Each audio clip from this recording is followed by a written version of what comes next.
세 번째 주제에 대한 강의의 마지막 세션입니다. 쉬는 사이에 제가 그 보드에 바보 같은 그림을 좀 그려놨어요.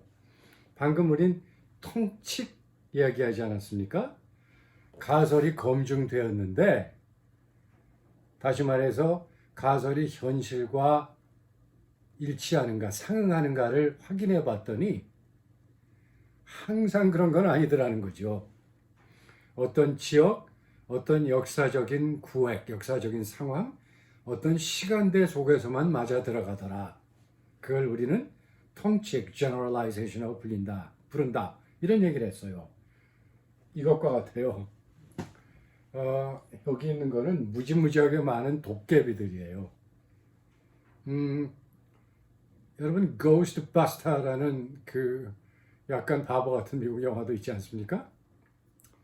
그래서 도깨비들이 지금 우글우글하게 있는데 잡으러 가는 거예요. 그래서 무기가 세 가지가 주어졌어요. 첫 번째는 작은 권총이에요.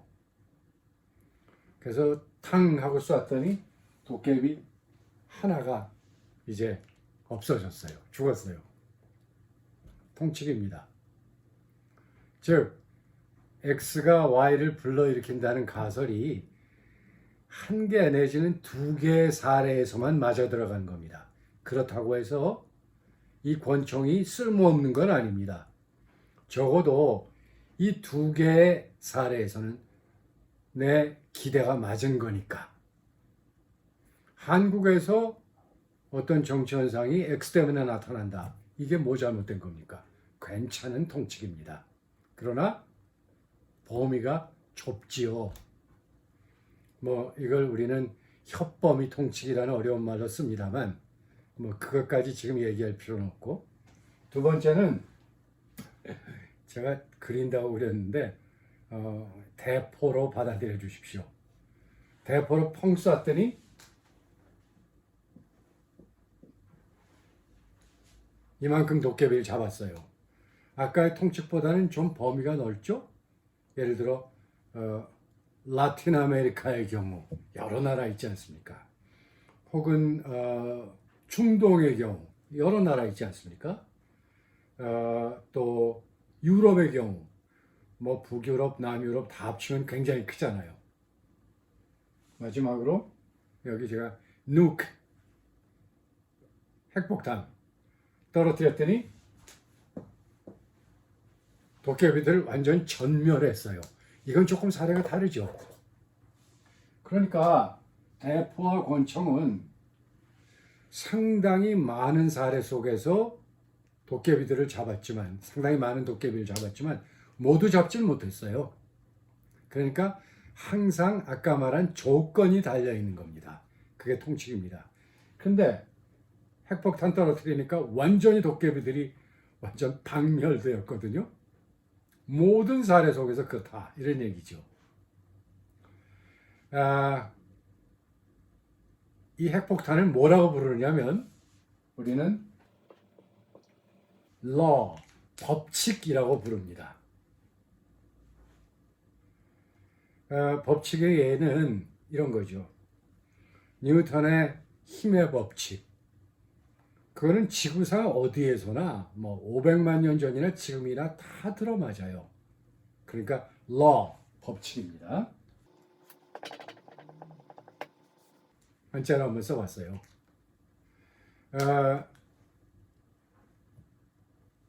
조건이 안 달린 그런 진술을 말해요. 언제 어디서나 그렇다. 물론 뉴턴의 그 중력의 법칙이 지구상에서만 그런 건 아니지 않겠습니까? 힘의 법칙이. 그 다음에 알버트 아인슈타인의 상대성 원리가 있지 않습니까? General Principle of the Relativity. 그게 뭡니까? 블랙홀 속에서도 맞는지 그건 잘 모르겠는데 맞아요. 웬만하면 우주에서 다 맞아요. 그렇죠. 블랙홀을 설명하는 데 사용됐었나요? 여간. 그건 제가 지금 기억이 잘 안 납니다만. 여러분, 뭐가 제일 좋아요? 핵폭탄이 제일 좋죠? 그래서 우리 정치학도 이 핵폭탄을 갖고 싶어요. 모든 사례 속에서 다 y를 설명해 줄 수 있는, 모든 사례 속에서 전부 y를 유발하는 원인을 우린 찾고 싶어요.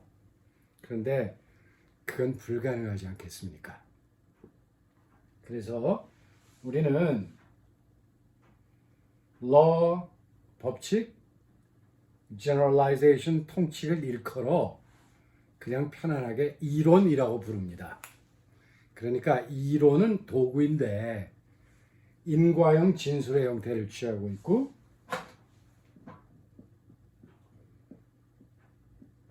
조건이 달려 있을 수도 있고 안 달려 있을 수도 있어요.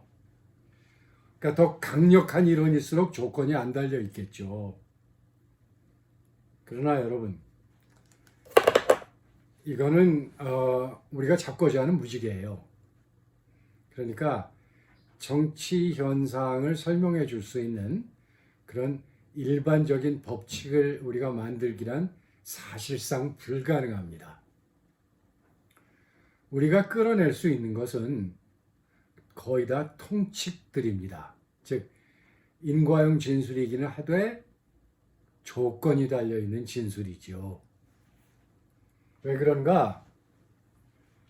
그건 쉽게 우리가 그 원인을 파악할 수 있거든요.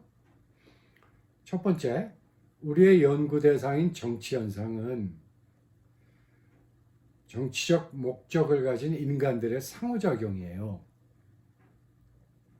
그리고 그것은 상호작용하는 주체로서 개인 혹은 집단의 성향, 의도, 목표, 가치에 따라서 자꾸 변할 수가 있어요. 여러분의 정치적 신념이나 가치, 그것들 중에는 안 변하는 것도 있지만 또 굉장히 많이 변하는 것도 있습니다. 또 정치적 목표도, 의도도, 내가 정치에 참여하는 의도도 바뀔 수가 있다는 얘기죠. 그래서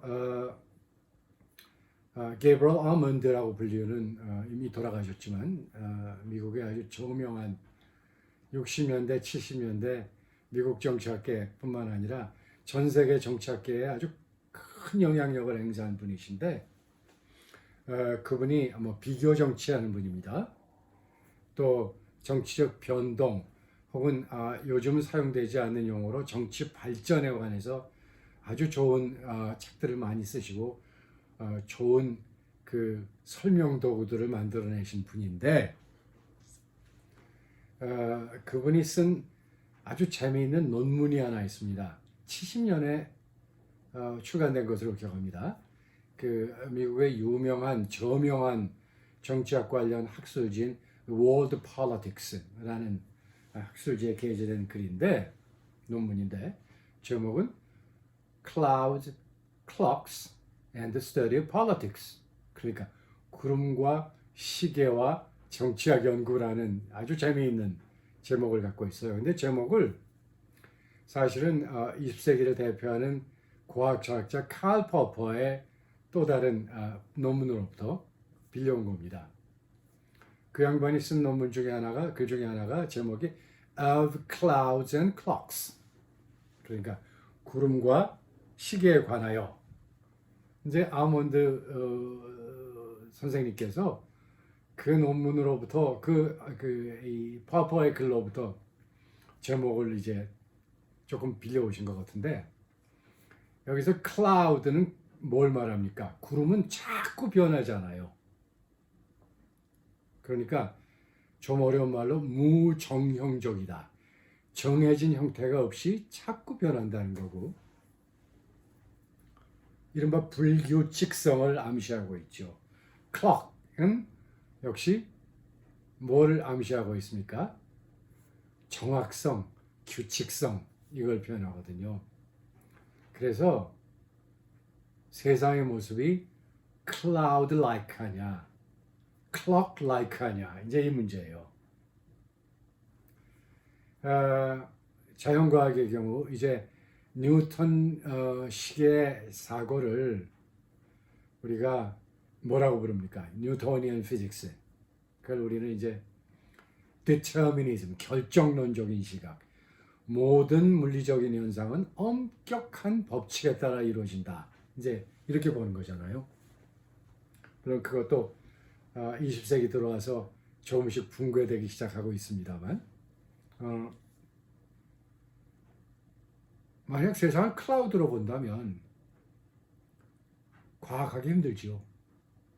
연구 대상이 자꾸 바뀐다면 어떻게 그것의 움직임에 관한 그런 지식을 우리가 만들어낼 수 있겠습니까? 그래서 아몬드는 이런 얘기를 합니다. in between, 그 말 자체가 모호한 거지만 정치 현상 가운데는 clock-like, 시계처럼 아주 정확하고 규칙적인 것도 있는가 하면 또 cloud-like, 시간과 상황과 또 공간적 조건에 따라 자꾸 변하는 것들도 있다, 이런 얘기지요. 그래서 정치 현상이, 즉 인간의 정치적 상호작용으로 야기되는 정치 현상이 clock-like하다면, 시계와 같다면 우리는 법칙을 만들 수도 있을 겁니다. 그러나 아시다시피 그렇지 않습니다. 아몬드 그런 얘기도 하거든요. 정치의 핵심부, 심장부에는 선택과 결정이 있다. 그러니까 at the heart of politics lie choice and decisions. 선택과 결정이 있다는 얘기죠. 그러니까 우리의 정치적 선택과 결정에 따라 정치 현상이 만들어진다. 우리의 선택과 결정은 우리가 가지고 있는 성향, 감성, 목표, 의지, 가치관이 어우러져서 만들어낸 거다, 이런 얘기죠. 그러니까 우리 사회과학 연구는 바로 이처럼 가변적인 사회 현상을 대상으로 하고 있기 때문에 그것을 그려낼 수 있는, 설명해 줄 수 있는 그런 도구로서의 우리의 인과형 진술도 법칙에 해당되지는 않습니다. 거의 대부분 통칙입니다. 통칙은 어떤 의미를 갖습니까? 금방 부서진다는 얘기예요. 우리의 생각과 우리의 목표, 우리의 감성과 가치가 바뀜에 따라 우리의 정치적 행동, 정치 행태에 관한 그런 진술도 바뀔 수밖에 없다는 얘기죠. 그래서 우리가 만들어내는 것은 결국 일정한 조건이 주어질 때 Y를 불러일으키는 X를 보여주는 그런 잠정적 통칙, 잠정적 진술일 뿐이다, 이런 얘기입니다. 자, 그러니까 보세요. 가설과 통칙과 법칙, 모양은 똑같아요. 똑같이 X가 갖고 있고 Y 갖고 있고 화살표, 인과관계 갖고 있는데 다르죠. 화살표가 점선일 수도 있고 실선일 수도 있고, 이 X causes Y라는 진술을 뒷받침해주는 조건이 여러 개일 수도 있고 작을 수도 있고, 희망적인 발언입니다만 없을 수도 있을 거예요. 근데 제가 아직까지 이런 조건적인 언명이, 이런 조건이 안 달려있는 그런 진술을 본 일은 없습니다. 이 얘기는 무엇이 해주느냐 하면 우리는 계속 통칙을 다시 만들어야 된다는 얘기입니다. 정치적 세계의 모습이 바뀌고 그 속에서 상호작용하는 집단이나 개인들의 가치와 목표와 의도와 또 감성이 바뀜에 따라서 우리는 자꾸 끊임없이 통칙을 만들어낼 수밖에 없다는 얘기입니다. 대단히 피곤한 일입니다. 여러분, 사회과학은 기본적으로 이렇게 끝도 없이 전개되는 아주 피곤한 작업입니다. 그래도 하죠. 왜 해야 합니까? 제가 이미 말씀드린 것과 같은데 사실 우리 모두는 창조적 자아를 갖고 있지 않아요. 그 창조적 자아가 정치적 세계 속에서 구현될 수 있어야만 합니다. 그러니까 더 포괄적으로 얘기하자면 우리가 가지고 있는 휴머니티가 완벽하게 구현되는 세상을 우리는 지향합니다. 그러기 위해서는 우리를 둘러싸고 있는 여러 가지 상황들을 파악해야 합니다. 그 중에 하나가 혹은 가장 중요한 상황이 우리를 둘러싸고 있는 정치적 상황 아니겠습니까? 그것이 무엇 때문에 야기되는지, 어떤 조건 하에서 어떤 원인이 결과를 불러일으키는지를 규명할 때 비로소 우리는 우리의 정치적 측면에 있어서 휴머니티를 지킬 수 있다는 거죠.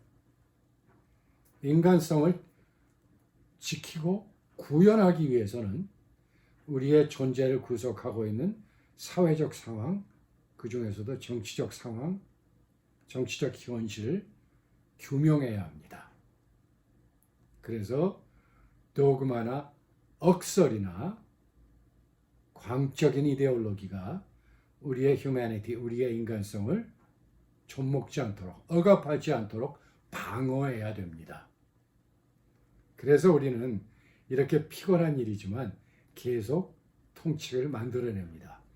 계속 우리는 수수께끼를 던지고 수수께끼를 풀기 위한 가설을 만들고 그 가설을 뒷받침해 줄 수 있는 사례들을 끌어모으고 그럼으로써 비록 잠정적이고 또 가변적이고 언제 부서질지는 모르지만 통치를 생산해내게 됩니다. 정치학의 목표는 바로 이런 통치들, 우리가 흔히 이론이라고 불리우는 지식들을 만들어내는 겁니다. 정치학 연구 방법론은 이제 그것들을 만드는 구체적인 논리, 약속, 협약이라고 부릅니다. 컨벤션 혹은 캐논이라는 말 씁니다만 기준들을 학습하는 그런 영역이 바로 정치학 연구 방법론입니다. 이런 도구를 우리가 손에 쥐지 못할 때 우리는 가짜 교조 또 광적인 이데올로기에 휩싸여버릴 가능성이 많지요. 우리가 우리의 인간성 또 나와 가까운 사람들, 내 가족 또 우리 사회의 인간성을 지키기 위해서는 창조적 자아를 지키려면 끊임없이 이런 과학적 지식들을 생산해낼 수밖에 없습니다. 비록 그것이 포퍼의 말을 빌리자면 끊임없는 지적 여정이긴 합니다만 그러니까 endless intellectual journey 아무리 가도 끝나지 않는 지적인 여행 그게 바로 우리가 해야 될 일이죠. 그 과정 속에서 그러한 일 속에서 우리는 과학적인 도구, 논리, 기준들 그것들을 습득할 수밖에 없고 그게 바로 정치학 연구 방법론의 핵심이다 이렇게 얘기할 수 있죠. 그래서 이제 다음 4강부터는 이제 이런 구체적인 기준들, 논리들, 도구들, 기법들에 대해서 편안하게 그러나 편안하면서도 심도 있게 그렇게 이야기해 보도록 하겠습니다. 3강은 이것으로 마치고 이제 정치학 연구 방법론을 보다 구체적으로 학습하기 위한 기본적인 구도는 다 우리가 살펴본 셈이 됩니다. 자, 그러면 4강에서 뵙지요.